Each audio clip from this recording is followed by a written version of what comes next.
Бабаларым, рахмет сендерге. Балаларым болмасын деп көркеуде. Қобызыңмен қос әнмен тіл бердің, өмірге мен мылқау болып келгенде. Бабаларым, рахмет сендерге.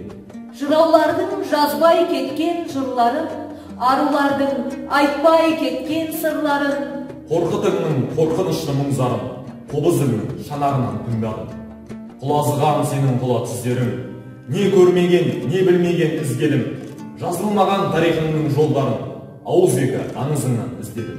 Мен білмеймін, басыңа әлде орнап па, шаһар салып, жасадың ба, жәннат па, әлде қалай тасқа түскен таңбаны табынамын тарихымдай ардақтап.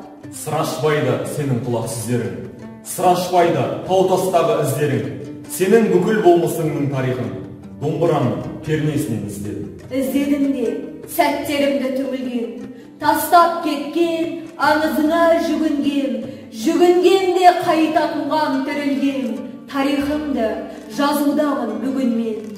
Бабаларым, сенің ана тіліңмен, менің мына қайта туған күнімде.